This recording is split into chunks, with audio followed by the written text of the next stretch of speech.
Okay. I believe this is kind of where we ended off, and we talked about, I think we ended up talking about judges and courts and all those kinds of things. And I think the kind of the bottom line on this one, especially bullet point 3, is make sure you don't go into a session yourself unfed or sleep deprived or the like, because it does set us up to rightly or wrongly analyze situations to help make better decisions. So that's just something to consider as you're looking at your career and how to manage it. Speaking of careers, I did do an announcement. There's a peer support position out here on the Tohono Nation in cells. If you're interested in it, look at that flyer that posted in announcements. Just a quick reminder. That was the other thing I wanted to tell you all about. Okay. So in preparation for a situation, what we call situational assessment is sitting back and going and determining on your own as the facilitator, do I have an understanding of the situation? Do I really understand what is happening when it comes to conflict? So these are, if it's in the moment, you kind of want to go through this quickly. If you can go from session to session, it's something you want to sit down and really analyze. And that's, do I have all the facts and information, or is there something missing? Are people being defensive because they had a bad day, or is it because there's some true issues going on? What is the value of the conflict? And remember, when we discussed this, we talked about it in the guise of moderate, moderate or high conflict. And as been mentioned, um, oh my goodness, that when it's high conflict, you have to kind of raise the bar a bit, because that means that you have that biological part, the fight or flight. You can get a lot of confirmation bias, and the risk of safety and everything is heightened. Okay. What outcome do I hope to achieve? Now, this comes from the facilitator's end, and a majority of the time it's might be just getting the group back on track.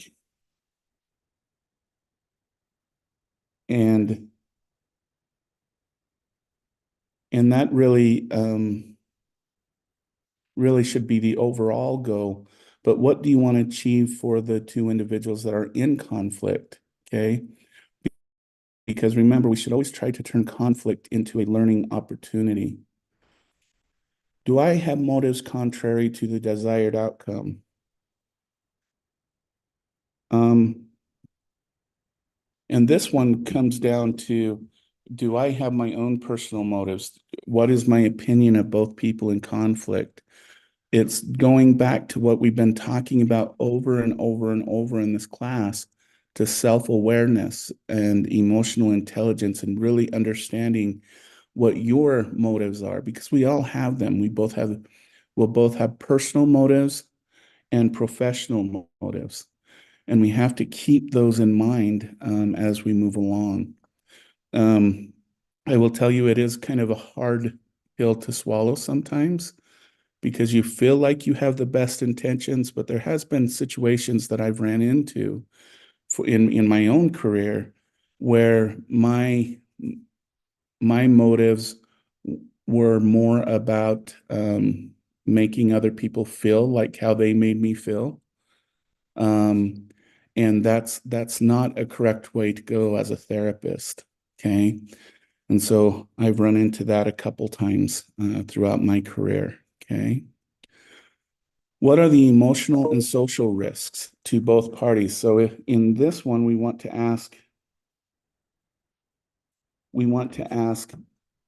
what's going to be the emotional social risk, not only to the individuals involved, but through the group as entire. And in this one, this evaluation, you may want to consider resolving the conflict separately from the group, either having them come in early before the next session or having them stay after a session and discuss it that way. Because really going back up to this conflict example, if the conflict is high enough and there's heavy emotions involved, it may be counter to the group to witness or to go through this with them. They may use the term trigger to what's going on. And so those are all things to consider. How will I be open? How will I open the discussion? Okay. Be very conscious of this, because sometimes we go into this and say, you know what, Joe, why did you say what you said in the beginning, or make some almost prosecutorial type of term, instead going in and saying something like, can we talk about what happened last group, for example, and discuss this together, and making it a joint effort in the beginning.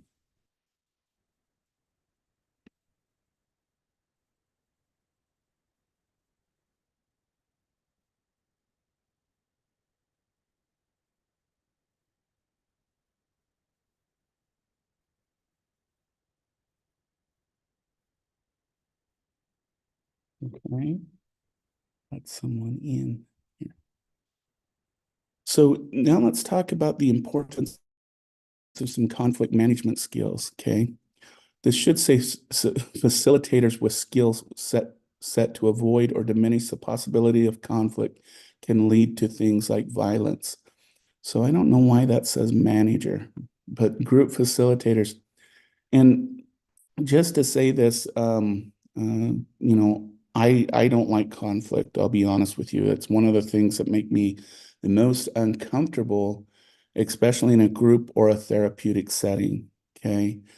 And make sure you understand your level of comfort with conflict. Okay. Because for me, I have to make sure that I'm just not avoiding it or trying to ignore it. Okay. Or try and just calm everybody down and say, settle down, just, come on, it'll be okay. Let's get through the group, or just avoiding it altogether. And I will say, I've never gotten it up to the level of violence, but I can say that it's ended up in some pretty bad arguments between group members and stuff. And that was on me, because I'm the one that was uncomfortable with the conflict. And so from those experiences, I really take conflict management from a kind of a cognitive perspective. And I try to avoid letting my emotions dictate what I should or shouldn't be doing. But that's me. I would encourage you all to do that assessment about how comfortable you are with managing conflict. Okay. So save by addressing versus avoiding is important. Accountability and productivity increases when we do that. And it also, when you effectively do this, and I think someone brought it up last time, not only are you role modeling for the group on how to help people reduce conflict, but you also are kind of getting the kind of um, people are more likely to believe and follow what needs to be done in the group, I guess is what I would say, that influence and integrity.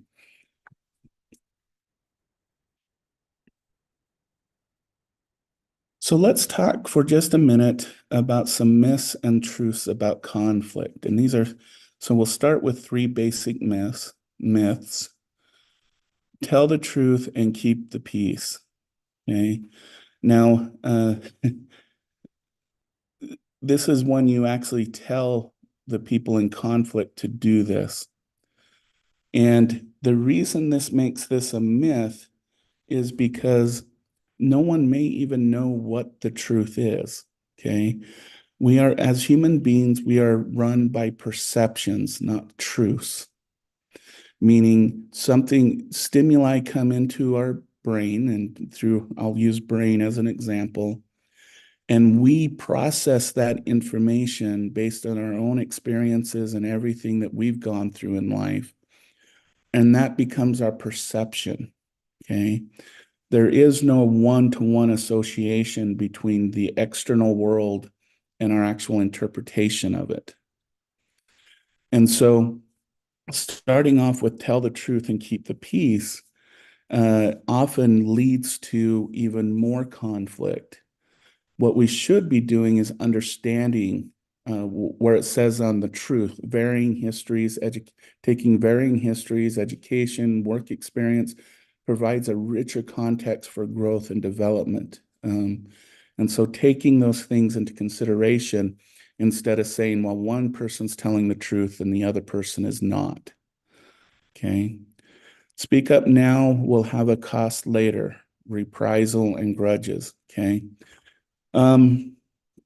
For my students who work in corrections, and if you're going to work in corrections in the future, there is a unspoken code of not being a snitch. Okay. But interestingly, one of the biggest predictors of a person going back to prison is how much they chose not to snitch. Did they assault other people for snitching? Did they avoid snitching themselves? That tends to be one good predictor that they'll end up back in the prison system. Okay. And so you got to create this anti-snitch mentality in your groups from the beginning, and making sure that we all say we're open and we're honest with each other, and that what someone says, we shouldn't take personally when they're telling a story that might trigger us. Okay. So when it gets to the truths behind this, we need to be respectful with disagreements. They can be healthy. And the best ideas always come to surface when you respect everybody's stories and everyone's perception of where they're coming from. Passion is often mistaken for conflict. Okay. And that's another part of it that we need to realize as facilitators, is sometimes what we see as conflict is really something that is healthy going on in the situation. I can speak to this working with women in a women's prison. Is there were times where a female inmate would get very, very passionate and upset at somebody for one reason or another. And it was tempting to say, okay, we have conflict. But then when we talk it through, the one group member often says, oh, I didn't realize I made you feel this way.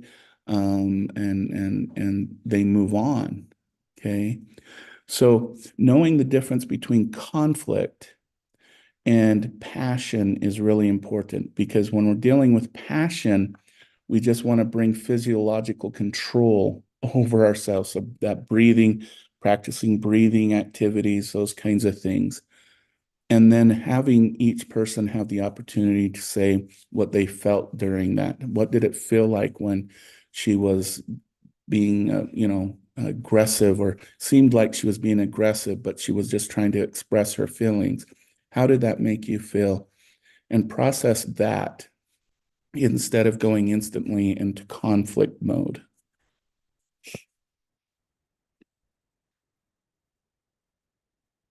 Okay, so for review, let's we kind of have gone over these as we've gone through, but these are our 6 steps of process. Okay. So whenever we have conflict, we want to state the issues and challenge or problem. Okay. Meaning that once we have all of the information, we have one side and the other side, we want to describe then the impact of the issue, problem, or challenge on, in our situation, on all the group members, but specifically the two individuals that are conflicting. Okay. Provide opportunities for the other person to respond. Okay. Now, this is when you are the one that they're conflicting with. Always give them space to say what they feel and what they think. When it's between two group members, it's making sure you give each one the opportunity to correct anything that you said, kind of going back to that reflection part of the course that we've talked about. State the desired outcomes or required change. Okay, so let's in some situations you can get them to come to some solution, but if they still are not making connections between each of their experience, this is where you can make some recommendations. Okay, describe the resources available, timeframes, and clarify expectations of understanding or corrections. So a lot of time, again, I'll go back to the corrections example. A lot of times they have resources like a probation officer, a case manager, and allowing them, and sometimes individual therapists, and making those recommendations is really helpful. Normally, anyone that's in a group, except for like open-ended um, 12-step programs, but even in that situation, they have a sponsor, right? Normally, there's some case manager involved in the situation or individual therapist who is following the client through their process. So being aware of that this goes back to the example we've used earlier in the course about knowing your clients, knowing where they come from, knowing what resources they have. Okay.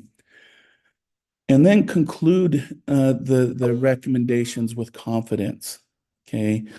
Um, Encouraging them, saying, we're going to get through this. It's going to be okay. Okay. Okay. That's the end of this. Again, I feel like I keep doing introductory parts of this, but I am going to say once again that these skills uh, feel easier than how they really are. Especially when you're very uncomfortable with